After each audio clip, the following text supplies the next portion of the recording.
जी हाँ, नमस्कार दोस्तों। बलिया स्टडी प्लेटफॉर्म में शिवान चौधरी आप सभी को स्वागत करते हैं साथियों। तो आइए फटाफट मैंने यूपी टेट, सुपर टेट या अन्य कॉम्पिटिटिव एग्जाम के लिए मैंने रिव्यूज को शुरू कर दिया है दोस्तों।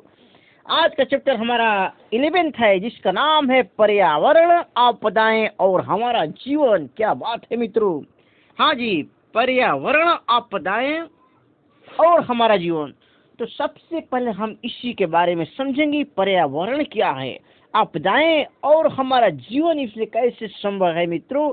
तो आपदाएं दो प्रकार के होते हैं मुख्य रूप से, इसके बारे में आप समझ लेंगे। एक प्राकृतिक आपदाएं होता है और एक मानवीय आपदाएं होता है मित्रों।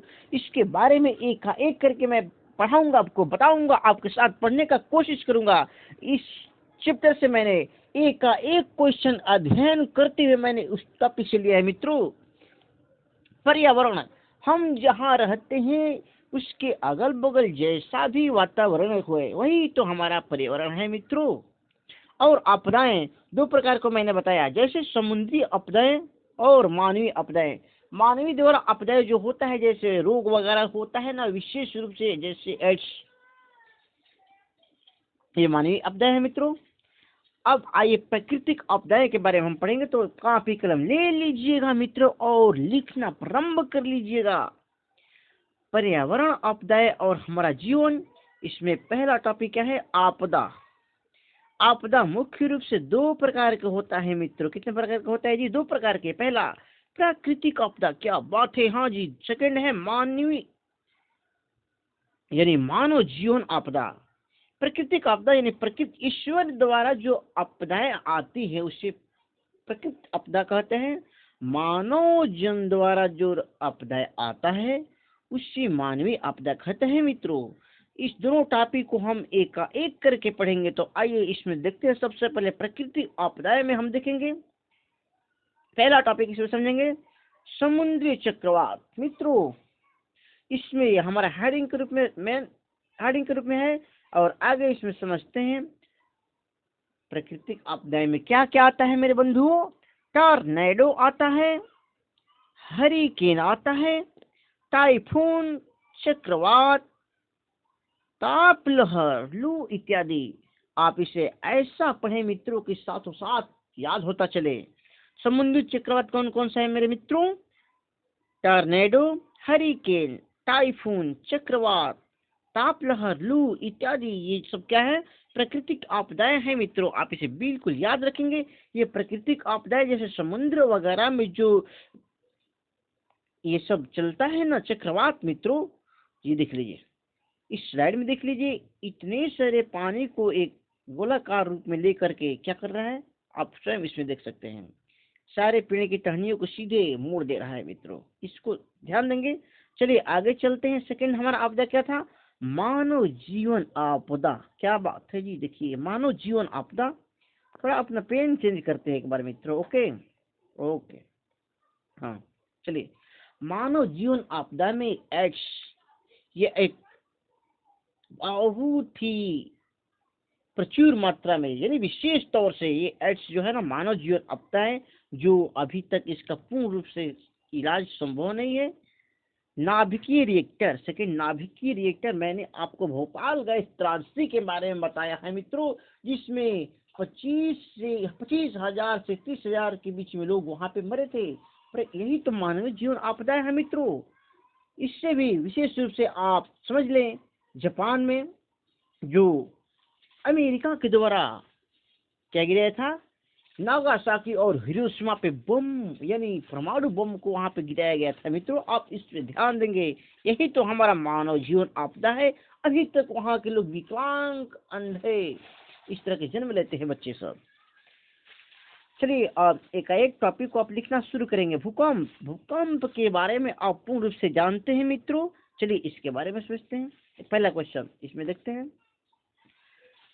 26 जनवरी 2001 में गुजरात के भुज इलाके में भूकंप आया था। यानी गुजरात जो राज्य है मित्रों, वहां पे एक भुज इलाका है और भुज इलाके ये समुद्र के किनारे स्थित है मेरे मित्रों। वहां पे क्या आया था?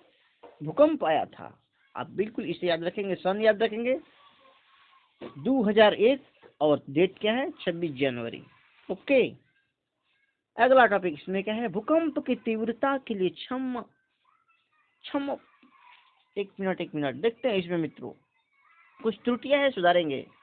भूकंप की तीव्रता की माप रिएक्टर मापन के द्वारा किया जाता है, इसको ध्यान देंगे। भूकंप की तीव्रता के माप रिएक्टर विधि द्वारा किया जाता है। यहाँ पे एक क्वेश्चन है, आप इसे याद रखेंगे। रिएक्टर क्या है मित्रों, रिएक्टर विधि, रिएक्टर द्वारा किया जाता है। किसका, भूकंप के तीव्रता को याद रखेंगे अपना। ओके, चलिए अगला क्वेश्चन। तो साथों साथ हम यह भी समझ लेते हैं कि रिएक्टर माप का आविष्कार जो महान वैज्ञानिक थे, जिनका नाम क्या है जी, चार्ल्स रिएक्टर। क्या नाम है मित्रों, चलर्स। यहाँ एक इस पर थोड़ा टाइपिंग मिस्टेक है, चलर्स। ओके, ये चलर्स एफ क्या है मित्रों, चलर्स एफ रिएक्टर। किसका नाम है, भूकंप के जो तीव्रता के मापने का मशीन में क्षमता है, उसका नाम, उस वैज्ञानिक का नाम क्या है, चार्ल्स एफ रिएक्टर। इन्होंने कब खोज किए थे, 1935 ईस्वी में खोज किए थे, यानी 1935 ईस्वी में इन्होंने इसे खोज कर दिए थे मित्रों। आप इसे पूरा ध्यान रखेंगे, याद रखेंगे। अगला कुछ टॉपिक, रिएक्टर मापन पर अंकित अंक 0 से 9 के बीच होता है, यानी रिएक्टर पे जो उस पे चिन्ह होता है, उस पे माप एवं तौल के द्वारा 0 से लेकर 9 तक उस पर स्थापित किया गया है मित्रों। उसी के आधार पर भूकंप की तीव्रता को क्या किया जाता है, मापा जाता है। तो आइए उस तीव्रता के बारे में हम थोड़ा आपको तो विधिवत बताएंगे, थोड़ा स्लाइड्स के बारे में भी आप समझ लें। ये देखिए स्लाइड्स है, इस स्लाइड में आप देख सकते हैं, यही हमारा क्या है, रिएक्टर है। ओके मित्रों, पेन ओके, हाँ स्लाइड में देख लें। और ये जो स्केल बना है ना, यहाँ पे स्केल, आइए हम आपको अगले स्लाइड में दिखाते हैं। कहाँ तक बताया मैंने मित्रों, 0 से 9, यानी हम आपको बता देते हैं लिखकर 0 1 2 3 4 5 6 7 8 और ये क्या है 9। 0 से लेकर के भूकंप किस तरह चलता है जी, इस अवस्था में चलता है, इस तरह से। ओके, जैसे स्प्रिंग की तरह, ये है ना। अब 0 से लेकर 5 तक, कहाँ से कहाँ तक मैंने बताया मित्रों, माप के द्वारा 0 से लेकर 5 तक जो भूकंप की तीव्रता होता है नॉर्मल। ओके, याद रखेंगे 0 से 5 तक की तीव्रता रिएक्टर मापन द्वारा कितना है, नॉर्मल होता है। और बाकी जो 6 7 8 9 जब 5 से आगे की तरफ बढ़ता है मित्रों, काफी खतरनाक हो जाता है, जो मनुष्यों के लिए बहुत हानिकारक होता है मित्रों। ओके, बहुत ही खतरनाक होता है, आप इसे बिल्कुल याद रखेंगे। चलिए अगले स्लाइड में देखते हैं, अगला क्वेश्चन मित्रों देखेंगे। आल्पस, यह एक क्या है, आल्पस जगह है, ध्यान देंगे।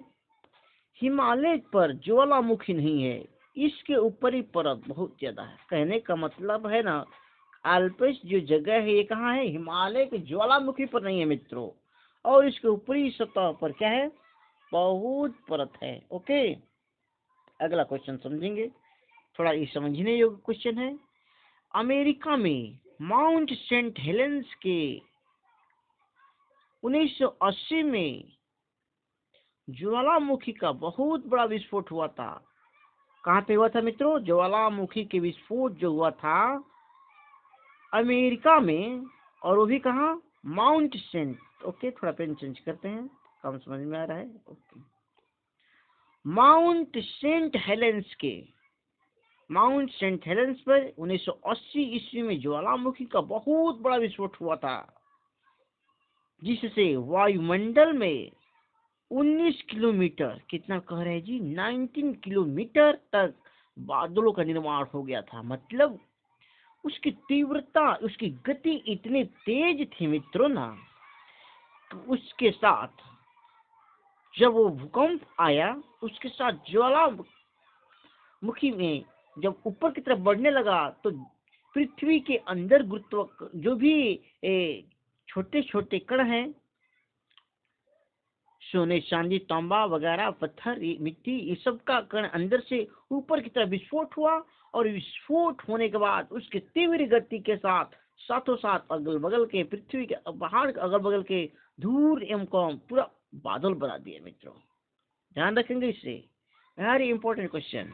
अगला क्वेश्चन देखेंगे, इस स्लाइड में आप थोड़ा देख लीजिए। देखिए कितना किलोमीटर तक गया है मित्रों,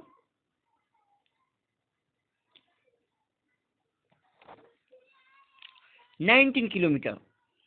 ये 19 किलोमीटर पृथ्वी से ऊपर की तरफ गया, ऊपर की तरफ। ओके, चलिए आगे चलते हैं। अगला टॉपिक क्या है, सुनामी। वेरी इंपॉर्टेंट क्वेश्चन मित्रों। सुनामी के बारे में आप तो समझ ही रहे हैं, और देखते हैं सुनामी क्या इसमें बोल रहे हैं जी। सुनामी ये जापान भाषा का शब्द है मित्रों, आप इसे याद रखेंगे। सुनामी शब्द जो है जापान भाषा का शब्द है, ये जापान भाषा से इसको लिया गया है मित्रों। आगे देखते हैं, सुनामी की गति 700 किलोमीटर प्रति घंटा से अधिक ऊंचाई है। अब देखिए, समुद्र में जो सुनामी की लहरें आती है मित्रों, उसकी गति, उसकी तीव्रता 700 किलोमीटर प्रति घंटा से भी अधिक है। एक घंटा में यानी 700 किलोमीटर अधिक की तेजी से आती है। याद रखेंगे, वेरी इंपॉर्टेंट क्वेश्चन। अगला क्वेश्चन देखते हैं यहाँ पे, 26 दिसंबर 2004 को हिंद महासागर में दक्षिण पूर्व एशिया था। देखिए मित्रों, कह रहा है ना कि 2004 में जो हिंद महासागर में एशिया था, कहाँ था, दक्षिण पूर्व एशिया की तरफ था। हिंद महासागर था जो मित्रों, ये कहाँ था जी, दक्षिण पूर्व एशिया की तरफ था। तो भी कब, 2004 में 26 दिसंबर को इसको देखा गया था। याद रखेंगे। अगला क्वेश्चन देखते हैं, इसमें भी समझने योग्य टॉपिक है, आपको समझना बिल्कुल अनिवार्य है। देखते हैं, 16 जून 1819 को गुजरात के कच्छ इलाके में, क्या बोला, गुजरात के कच्छ इलाके, कच्छ एक क्या है, जगह है। और इसके साथ एक और क्वेश्चन इस आप यहाँ पे याद कर सकते हैं, गधों का अभ्यारण्य कहाँ है मित्रों, कच्छ इलाके प्रसिद्ध है। किसके लिए, गधों के अभ्यारण्य के लिए। ओके, यहाँ से आपके लिए कच्छ इलाके से क्वेश्चन बनता है आपका, गधा अभ्यारण्य कहाँ पे है मेरे मित्रों, कच्छ इलाके, बिल्कुल राइट। और यहाँ पे क्या बोला, क्या हुआ, कच्छ इलाके में भूकंप आया था। कब आया था, 1819 ईस्वी में आया था, 16 जून को आया था। वेरी इंपॉर्टेंट बातें मैं आपको बताने जा रहा हूँ मित्रों। इसके कारण से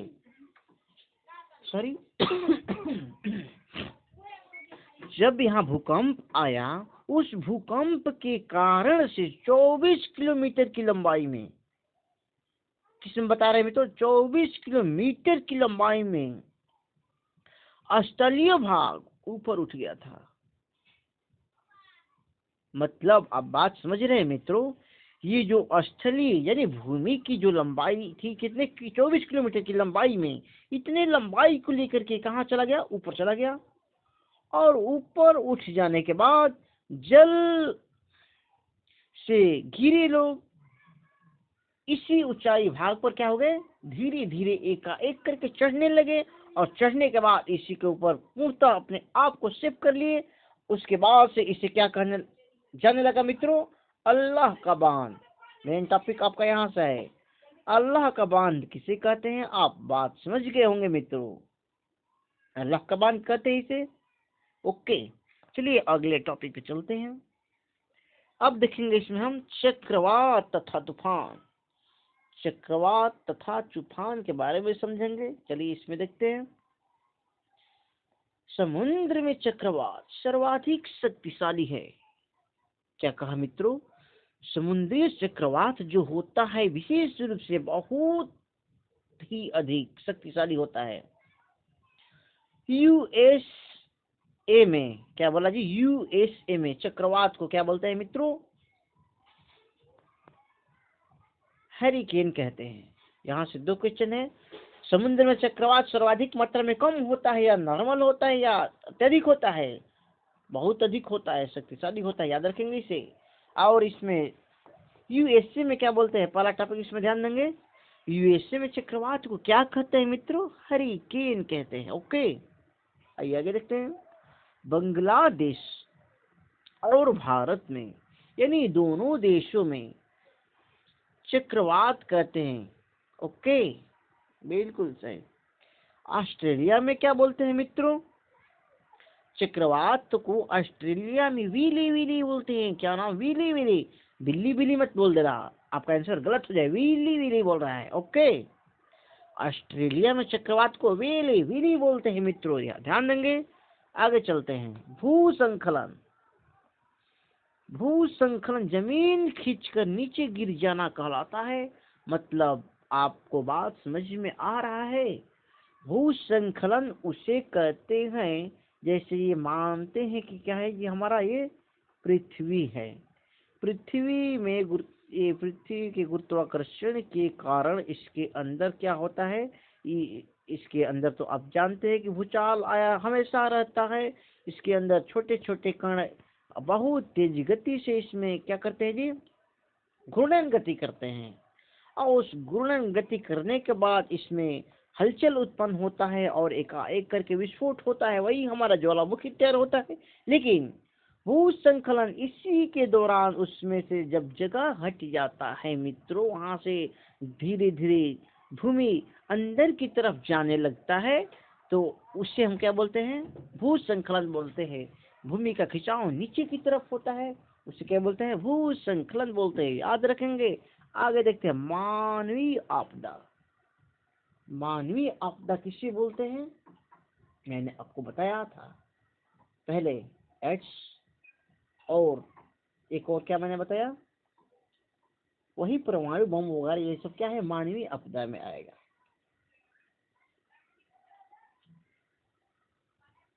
नागासाकी, हिरोशिमा, भोपाल गैस त्रासदी, चेरनोबिल, नाभिकीय दुर्घटना, ये सब नाभिकीय दुर्घटना ही तो है मेरे मित्रों।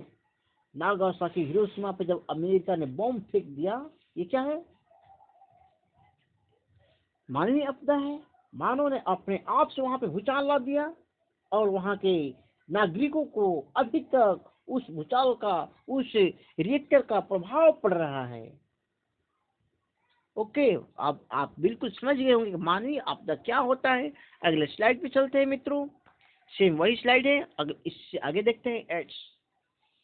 एड्स अंग्रेजी के AIDS, क्या बोला? एड्स, ये कौन सा रोग है, आप इसके बारे में बताएंगे? जीवाणु रहित है या विषाणु रहित है मित्रों? ये बीपीएससी में ये क्वेश्चन पूछा था 2000, जब मैं 17 में पेपर देने गया था, उसमें पूछा था एड्स कौन सा रोग है, विषाणु रहित है, जीवाणु रहित? आप बिल्कुल याद रखेंगे, विषाणु रहित। विषाणुओं द्वारा उत्पन्न होने वाला रोग कौन सा है? एड्स है। इसके बारे में फूल फलन तो हम समझ ही लेंगे आज। AIDS के 4 शब्दों से मिलकर बना है मित्रों। कितने शब्दों से? 4 शब्दों से मिलकर बना है। तो इन चारों शब्दों के बारे में थोड़ा देख लेते हैं एकाएक करके। एक का मतलब क्या होता है जी? एक्वायरियर। एक्वायरियर का मतलब समझते हैं, क्या होता है मित्रों? अर्जित करना। लिख लेंगे, अर्जित करना। अर्जित करना यानी ग्रहण करना, यानी अपने पास लाना। एक्वायरियर, ऐसे एक्वायरियर हो गया। आई से इम्यूनो। आई से क्या होता है? इम्यूनो। इम्यूनो का मतलब रोगों से लड़ने की क्षमता रखना। क्या होता है जी? अन्य रोगों से लड़ने की क्षमता इसमें अत्यधिक होता है। उस रोगों को दबाकर ये अपने आप में प्रभावशाली हो जाता है। अब डी से डिफेंशियंसी। डिफेंशियंसी इसका मतलब क्या होता है मित्रों? आप कमेंट करके बताएंगे। चलिए हम बताते हैं। डिफेंशियंसी का मतलब कमी होता है। कमी, कम, किस चीज की कमी? यानी शरीर के अंदर विटामिन वगैरह जो भी है, अगर कोई कमियां इसमें आ जाएगी तो ये अपने आप प्रभावित उसमें होने लगता है। आगे देखते हैं एस। एस का मतलब क्या होता है? सिंड्रोम। अब इसका क्या मतलब होता है मेरे मित्रों? सिंड्रोम का मतलब होता है लक्षणों का समूह में होना, यानी इसके साथ जो लक्षण होते हैं समूह में होते हुए, इसके जो विषाणु होते हैं समूह में चलते हैं, एक साथ चलते हैं, समूह में चलते हैं। इस तरह से आप एड्स के विस्तार पूर्वक समझ लिए होंगे मित्रों। AIDS का मतलब, इसका एक टॉपिक आप समझ गए होंगे मेरे मित्रों। अब देखते हैं HIV का फुल फॉर्म, थोड़ा आपको हम आपके साथ पढ़ लेते हैं। Human immunodeficiency virus. एक आप ये टॉपिक आप समझ गए होंगे, ये बार बार क्वेश्चन में पूछ देता है HIV का फुल फॉर्म। आगे अगला क्वेश्चन क्या है भी? अब देखिए HIV यानी एड्स। एड्स 1 दिसंबर को पूरे विश्व में मनाया जाता है मित्रों। कब मनाया जाता है? 1 दिसंबर को। आप याद रखेंगे, बार बार कई एग्जामों में पूछ जाता है। डेट याद रखना बहुत ही अनिवार्य है मेरे मित्रों। आप इस स्लाइड में देख लें, मैंने आपको क्या बताया था? समूहों द्वारा होता है एड्स। कैसे होता है मेरे मित्रों? समूहों द्वारा। देखिए इस बंदा के हाथ में क्या दिख रहा है आपको? बुंदा बुंदा करके दाग करके दिख रहा है, ये इसका चिन्ह है। आप इससे बिल्कुल बचें। एड्स कई तरीके से होता है। आप पूर्णतः किसी भी व्यक्ति को अगर एड्स है, उस एड्स के दौरान अगर उसके अंदर सुई किसी कारणवश लगाया जा रहा है, उसी सुई को यानी नडल्स को दूसरे व्यक्ति के अंदर किसी दूसरे रोग के लिए आप जरूरत के अनुसार उसमें दवा भरकर, पानी वगैरह या दवा उसके अंदर डालते हैं, इससे बहुत अधिक मात्रा में एड्स फैलता है। आप बिल्कुल समझते होंगे इसके बारे में। आइए, अगर आप बलिया स्टडी प्लेटफॉर्म चैनल को आप देख रहे हैं मेरे मित्रों, तो चैनल को सब्सक्राइब कर लेंगे तथा इस वीडियो को झूम कर एक बार, कैसे मेरे मित्रों? झूम कर एक बार शेयर करेंगे। ये चैप्टर 11 अब समाप्त हो चुका है। चलिए अब हम भी चलते हैं। ओके, धन्यवाद।